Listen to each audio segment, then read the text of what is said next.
We're gonna make today's video quick, but it's a video that I've wanted to make for a while because it's a question that I get asked all the time. It was definitely a question I got asked a lot a couple years ago, and not as much now, but still a little bit now because I do talk about cars and everything. And it's how I can afford to own a Subaru WRX outright in cash, and how I was able to buy this in cash at the age of 23, and how I bought my 2015, this is a 2016, how I bought my 2015 limited WRX at the age of 22.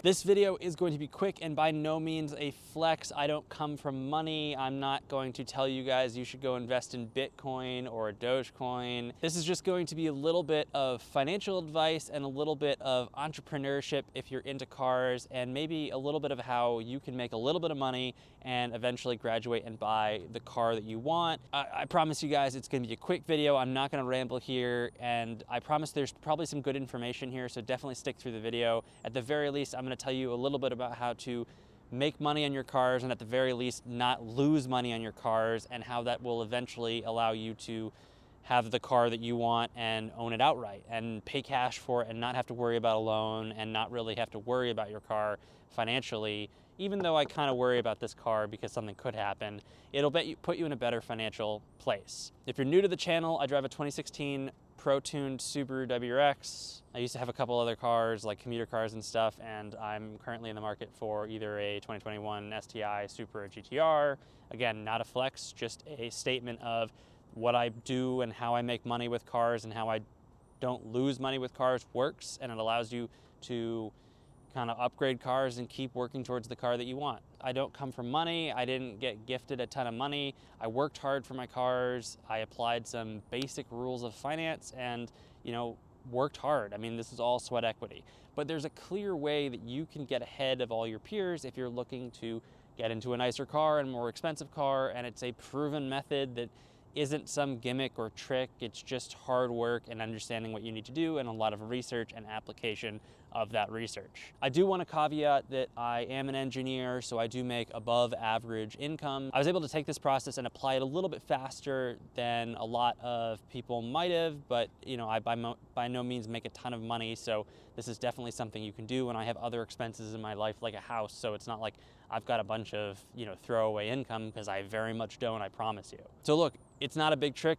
It's not something nobody knows about. It's what we call sweat equity in a car, and then getting a good deal. And when you combine sweat equity and getting a good deal and understanding the market behind a car, you can do things like get a nice car like this and own it outright and not really have to worry about it as long as you're working hard. Let me tell you guys something that might surprise you. I've never lost money on a car.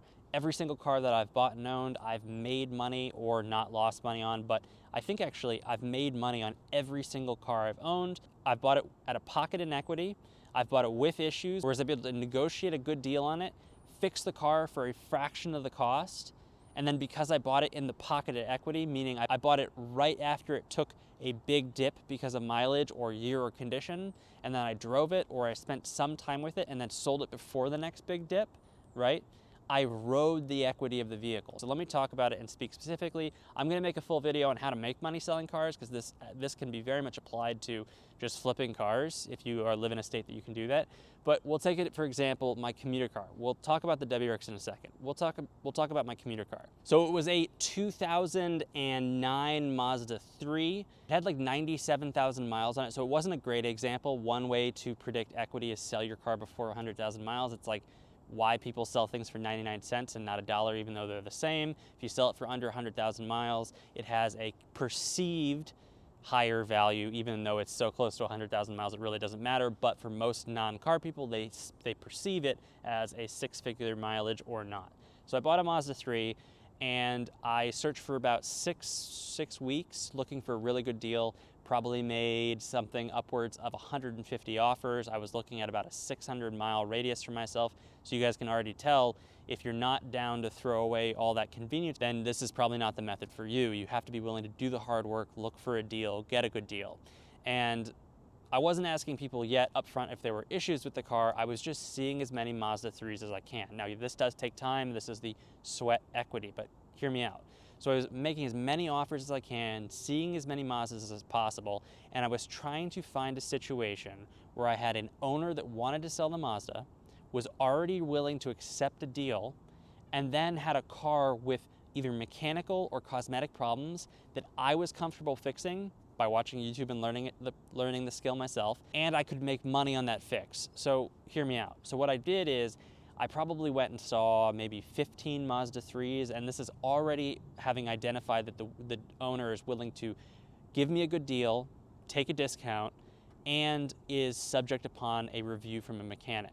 Now feel it out. Some people don't credit you as a mechanic. So something you can do is spend $50, take the car you're looking at, take it to a shop and get a real inspection done. And it is in their best interest to find as much stuff as possible, because likely you're gonna give their business to them. That's the theory behind the mechanic or the car shop. But what they really do is they both identify the problems and they will give you a quote on how much those things cost. So this Mazda 3 that I found needed basically new springs, new rear struts, it had a CV boot axle leak, and then it had a bunch of stuff cosmetically. And the radio didn't work. So I guessed that the radio was a fuse. I ended up being right. That could have been a couple $100, but I guessed that the radio was a fuse, and I said, you know, I need a couple $100 off that. So I was taking a risk there. But the new struts, the new springs, shocks, whatever you want to call them, the coilover assembly on the Mazda, that needed to be done. And the mechanic actually quoted me $1,800 for that. And I knew that I could get a pretty good deal on those parts new. So I took the risk and I said, okay, I want $1,000 off for that.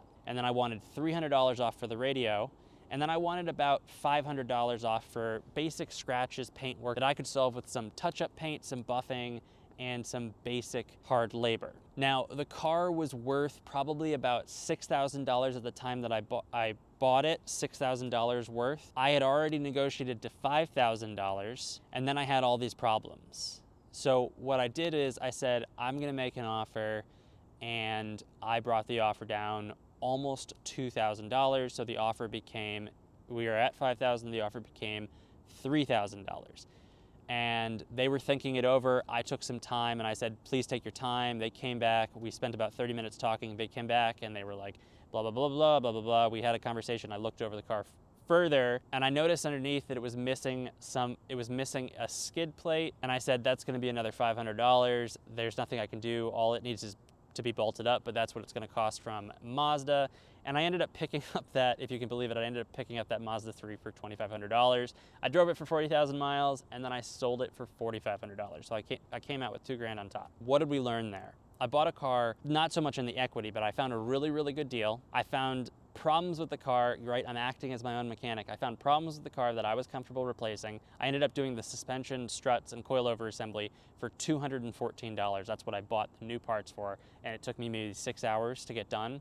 Pretty easy thing to do. I definitely think I got lucky with that part. I put sweat equity in the car and I made money on the car. You guys can kind of see what I'm doing. You rinse and repeat with all those cars. And as cars get more expensive, that process gets more expensive. So I made $2,000 on the Mazda, but let's talk about my first WRX. Although I bought that car in cash, it's another great example how I was able to position that WRX into buying that Mazda and this car after. I looked countrywide for this WRX. I knew what I wanted, I knew what I was looking for, I knew what I could spend, and I just canvassed and offered deal after deal after deal. Now, understanding the market, 50,000 miles is a lot for a WRX, and I knew that I wanted to own this car for like a year or two.